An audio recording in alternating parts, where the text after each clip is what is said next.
This channel does not promote any violent, harmful, or illegal activities. All content provided by this channel is meant for an educational purpose only. Brought to you by V-Guard, co-powered by Sensodyne O Bhimal, বলো কথা কেশরী।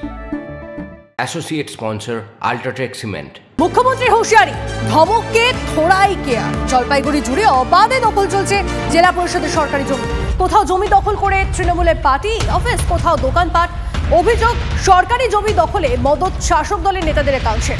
অভিযোগ, দখল নিয়ে কার্যত উদাসীন প্রশাসন। সরকারি জমি দখল নিয়ে সরব বিরোধীরা। মুখ্যমন্ত্রীর হুঁশিয়ারি, লোক দেখানো অভিযোগ বিরোধীদের।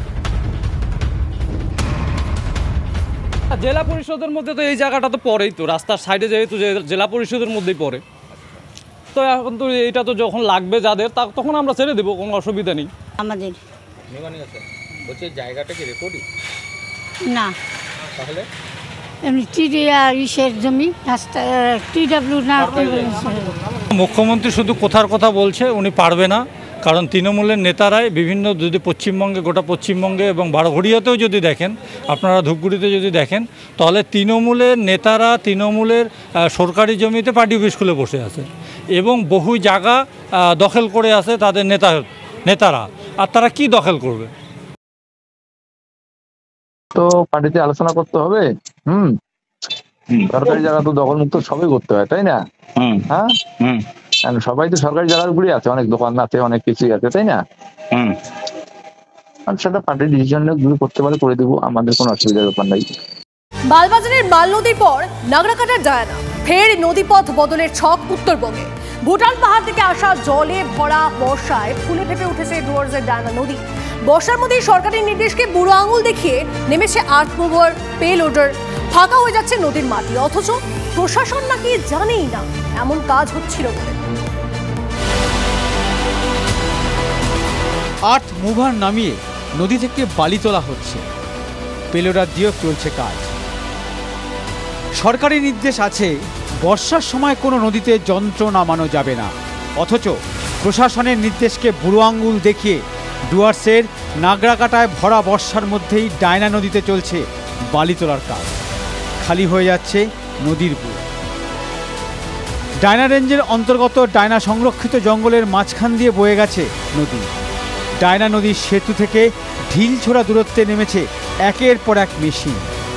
পরিবেশ প্রেমীদের অভিযোগ, এইভাবেই কাজ চলছে, যার ফলে সমস্যায় পড়বে বন্য প্রাণীরা। বিপদে পড়তে পারে নদীপাড়ের বসতিগুলি। এই জলের স্রোত যেভাবে বয়ে চলেছে জঙ্গলের দিকে, যদি এই বৃষ্টি আরও বেশি হয় তাহলে কিন্তু গোটা জঙ্গল ভাসতে পারে, এমনকি বিপন্ন হতে পারে বন্যপ্রাণীরা, এমনটাও আশঙ্কা প্রকাশ করেছে পরিবেশ প্রেমীরা। অবিলম্বে নজর দেওয়া উচিত, না কোথাও না কোথাও ডায়না নদীতে যদি জলের ধাক্কা মারে তাহলে কিন্তু বন্যপ্রাণীর ক্ষতি হতে পারে, জঙ্গলের ক্ষতি হতে পারে। আমরা চাই অবিলম্বে ফরেস্ট ডিপার্টমেন্ট এবং প্রশাসনের ব্যাপারটাকে দেখুন।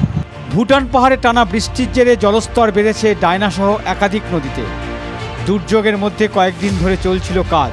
প্রশাসন সূত্রে খবর, নদীতে খনন যে চলছে তা জানত না সেচ বা বন দপ্তর। নজরে আসার পরেই বন্ধ করে দেওয়া হয়েছে কাজ। যারা এর সঙ্গে যুক্ত তাদের ডেকে পাঠানো হয়েছে। ওটা কোনো একটা বিচ্ছিন্ন ঘটনা হয়েছিল, আপনারা যেটা বলছেন ওটা বিচ্ছিন্ন ঘটনা, যে কেউ একজন পাশে একটা শ্মশান আছে, হয়তো ওখানে কোনো কারণে সুবিধার জন্য করছিল, ওটাকে আমি অলরেডি ওটা পাঠিয়ে দিয়ে ওটা বন্ধ হয়ে গেছে। আদতেও কি সেচ দপ্তরের তরফে করা হচ্ছে, বা করা হলে বন দপ্তরের সাথে কি আলোচনার পরিপ্রেক্ষিতে করা হয়েছে কি না, সেই সমস্ত বিষয়ে কিন্তু প্রশ্ন উঠতে শুরু করেছে। ডুয়ার্সের বানাহাটের ডায়না নদী এলাকা থেকে রনি চৌধুরী, TV9 বাংলা। ফের প্রকাশ্যে আরাবুল শওকত দ্বন্দ্ব। পঞ্চায়েত প্রধানের স্বামীকে খুনের চক্রান্ত করেছে আরাবুল। পঞ্চায়েত সদস্য ও পঞ্চায়েত প্রধান করার জন্য লক্ষ লক্ষ টাকা নিয়েছে আরাবুল।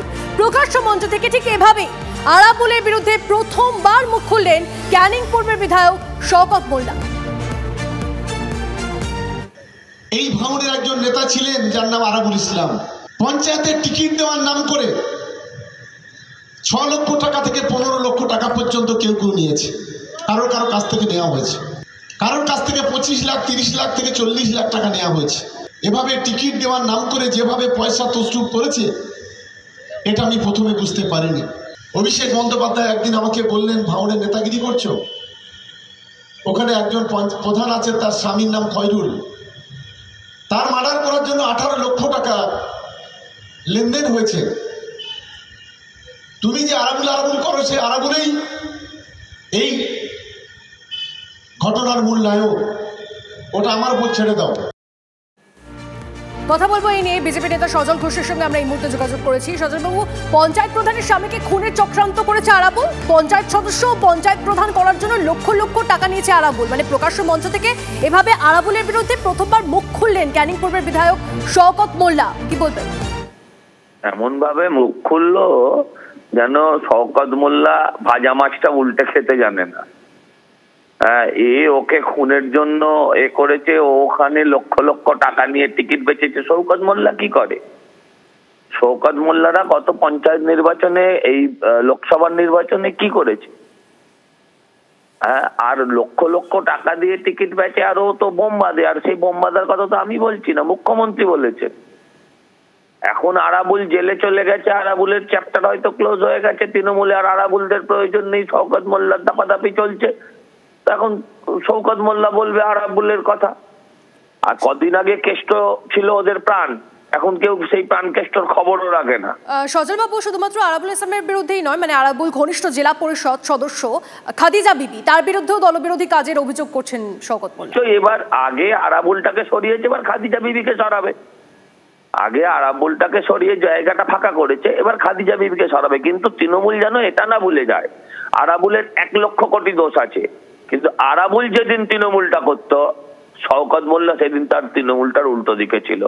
আজকে সুযোগ ভেদে ডাইভ দিয়ে সুযোগ সন্ধানীরা এই দলটায় ভরে গেছে। আজকে যারা পুরনো তৃণমূল, যারা ক্ষমতায় নিয়ে এসেছিল তৃণমূলটাকে, তাদের আজকে কোনো জায়গা নেই। বেশ, অনেক ধন্যবাদ আমাদের সঙ্গে কথা বলার জন্য। কথা বলছিলাম বিজেপি নেতা সজল ঘোষের সঙ্গে। Brought to you by V Guard, co powered by Sensodyne ও ভিমল, বলো কথা Kesari. Associate sponsor UltraTech cement.